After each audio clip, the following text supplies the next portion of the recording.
She's known for her songwriting, she's known for her lyrics, and she's known for her performances. But can we trust her when it comes to book recommendations? Hello everybody and welcome back to the channel. My name is Brianna and this is For a Pause in a Book. I make book and lifestyle related content, so if that's something that you're interested in, make sure that you hit that subscribe button down below. This past week, maybe I was a mastermind, but I have been reading books that Taylor Swift has recommended. Over the past week, I have been reading books that have been recommended by Taylor Swift in Instagram stories, in articles, in interviews, things like that. There was a BuzzFeed article, there was a blog post, there's a bunch of things. And she had a bunch of books that she had recommended. Now, not all of them were the greatest books in the world. You know, I don't know how accurate, how current this list of recommendations are, because things like Harry Potter is on it. And I know for a fact that Taylor Swift is a huge ally of the LGBTQ community. And so I don't know that in 2023 she would still be recommending Harry Potter, even if it did have a substantial presence in her life as a young person. On Friday, so either tomorrow or today as you are seeing this video, depending on when I actually get it out, I will be seeing Taylor Swift in concert. I will be going with two of my best friends from BookTube, Cal from Retrieving Books and Margaret from The Word Nerd. They will be in my vlog that will be happening this week. But Margaret and I started talking and we wanted to do this collab video where we read books that Taylor Swift had recommended to us. It sounded like an interesting vlog idea. So here are the three books that I have been reading this past week. The first book that I'm going to be reading is Cat's Cradle by Kurt Vonnegut. This is a modern day classic. It is a kind of dystopian, science fiction-esque book. It's touted as an apocalyptic tale of man's fate. And there's a lot of conversation about religion in here as well, like kind of dismantling religion. This is a modern classic for sure, and no spoilers in the intro of this vlog, but you'll just have to see what I thought of it. Then I decided to go with a more contemporary book, and I chose Conversations with Friends by Sally Rooney. This is the millennial capstone, is what this is. This is a thesis on being a millennial and all of the problems that young people have to go through. And I have read from Sally Rooney prior to this. I actually tried to read Normal People and DNF'd it, but this was years ago. So I'm excited to get back into her writing. And finally, I decided to pick a book that Taylor has actually said in interviews has been very influential to her. So that is Rebecca by Daphne du Maurier. This was a book that heavily influenced the song Tolerate It from the Evermore album. And Rebecca highly influenced that song. This is a gothic thriller romance kind of book, and definitely a book that's outside of my comfort zone, but one that I'm excited to get to. So I have vlogged my reading of all of these books. Let's get into that portion right now.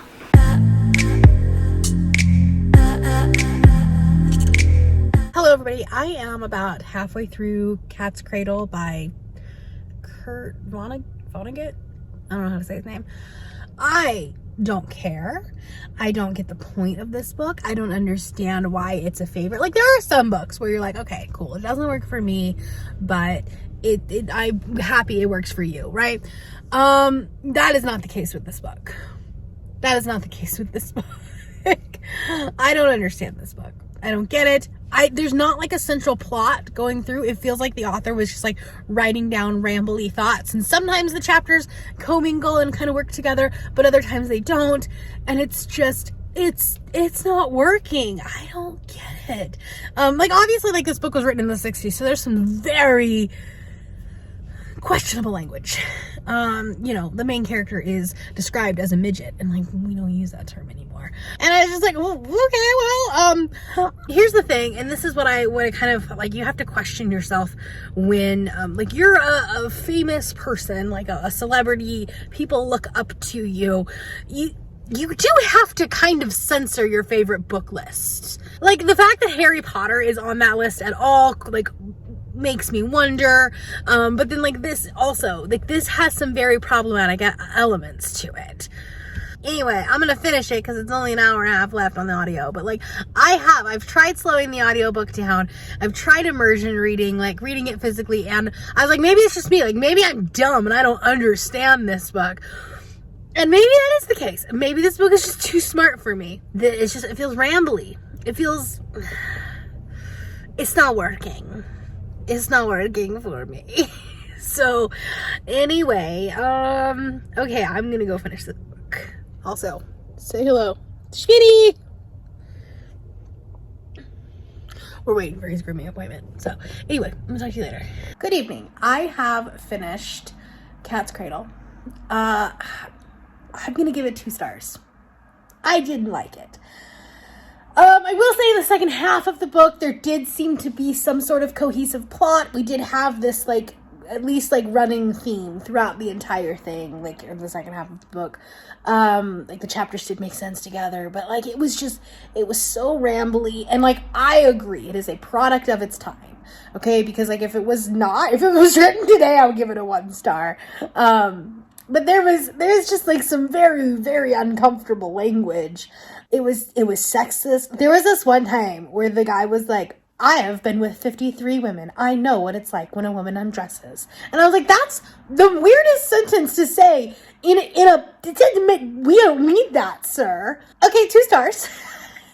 I don't know how to, like, this is a beloved classic, and I don't understand why. And I just... Don't cancel me. But anyway, we're gonna move on. We're gonna hope that the next one is better. There were some interesting, like, snippets about religion and, like, the dangers of falling into a cult-like belief system, which, like, I appreciated, I resonated with. But, like, overall, my God, this went from, like, being this rambling, discombobulated mess to this, like, just weirdly offensive narrative about, like, being the like, this, like, governing body of this place that they were trying to build. Hi, Shuni. He looks so good after his haircut, doesn't he? Yeah, that's where we're at. Okay, we're gonna move on to the second book.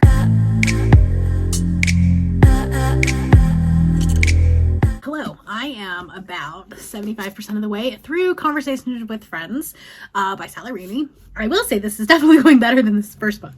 I am enjoying this. I don't think that it's necessarily my type of, like, genre of book, for sure.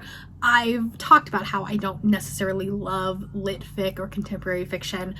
So we're outside of my comfort zone right now, but that's okay. I'm still enjoying it. And I do think that if you like things like Luster, although I think Luster did it a little bit better, and I don't like comparing women of color to white women, but it does have a very similar vibe where she ends up kind of getting in with this older man who is married and, like, starting a relationship and kind of being that third wheel in an open marriage. Although it's not as open as he would like you to think it is. This is very much a millennial book, right? This has all of the tropings of not knowing what the fuck you are doing in your 20s.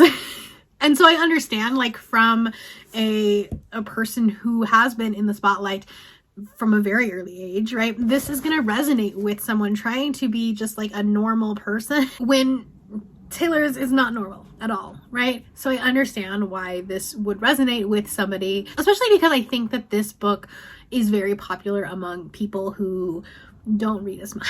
And I don't say that like in a bad way or anything like that. If you like lit fic and you're on BookTube and you're still reading a ton of books a year or whatever, like you'll still like this book. But this is also a book that's, like, sitting in an airport, at Target, whatever the case might be. And so people that are not as involved in the book community will also pick this book up, just because it's popular on, like, regular social media. Does that make sense? I don't know what I'm trying to say here. Like, this is a book that my sister read before I did, and my sister does not read nearly as much as I do. That being said, I'm enjoying it for what it is. I'm a little bit bored just because it is a little bit slice of life and it is a little bit slower paced, but it is doing what it's supposed to be doing, if that makes sense. So I am going to finish this up this afternoon. I'm on sprints today, and I think I've got like an hour left at my reading speed, so I'll definitely finish this one today and move on to book number 3. I am almost done with this book. but I am sitting here cleaning the bathroom, listening to this book, and the conversation about infertility is hitting me so hard. The fact that she goes to her doctor, finds out she has endometriosis and like might not be able to have kids, and then immediately goes to this party where she sees a mom and like holds the baby, and then like the mom says that like a little offhanded, like, oh, just wait till you have your own, and that's a lot. Okay, it's a lot for me to handle right now, but I'm gonna finish this book now.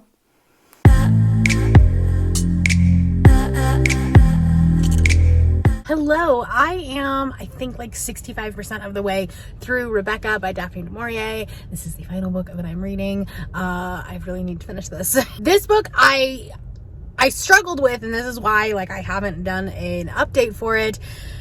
I was just like, okay, this is very middle of the road. Gothic fiction is generally not my forte. I don't tend to connect with it, but we had this plot twist like just a few chapters ago that like made me quite intrigued. I was struggling with what genre this was for a very long time, because literally on Goodreads it's shelved as romance, horror, thriller, mystery, historical fiction. And so I'm like, what genre do I put in the genre blanket, right? So I think we're gonna go with horror because there is a ghost. But it's actually like I'm kind of intrigued by this book. Like, are there times where I'm a little bit bored by it? Yes. Like, the dialogue is very old-fashioned because it was written in 1938, right? It is a classic, but the concept is interesting. And obviously like this is a pillar of its its genre, whatever genre it is. So anyways, I'm having a good time with it. Like, it's not a 5-star, but overall I am not hating this book, which is good because I thought I was.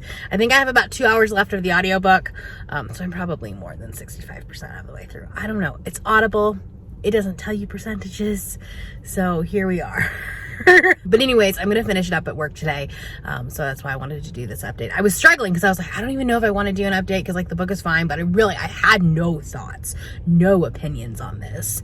But then the plot twist happened and I was like, all right, we're getting a little bit of a Bonnie and Clyde kind of thing going on. I'm here for this. Hello everybody, I am here to close out the vlog because I realized I didn't do that when I was editing.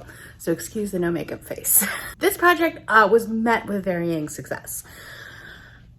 Hi Schmidt. I had a 2-star read, a 4-star read in Conversations with Friends, and ultimately I ended up giving Rebecca 3 stars. It's probably like, it might be a 3.5. But hi Schmidt. I know, please don't like my face. Anyways, that bright spot of the intrigue, it didn't sell it for me. It wasn't enough to like raise the rating. I think ultimately I was bored for most of it. And I think that that's totally me. This is a book that I understand like why people like it and why it is a classic. It's just so regal, so good. Unfortunately, Gothic fiction generally isn't my like favorite subgenre, right?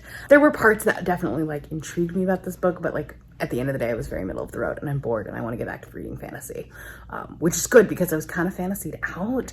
And so this was a nice like palate cleanser at least that I can go back to reading some other things. That is all I have for you today. If you're new here and you haven't yet subscribed, there's a little red button that you can do so down below the video. If you'd like to hang out with me more, the links to my Instagram, Goodreads, Twitter, and my Patreon are linked in the description below. Thank you for watching and I will see you next time. Bye. Every time we talk, I gotta walk away. You never hit me no matter what I say. Have you ever heard of give and take? I'm so frustrated, but I want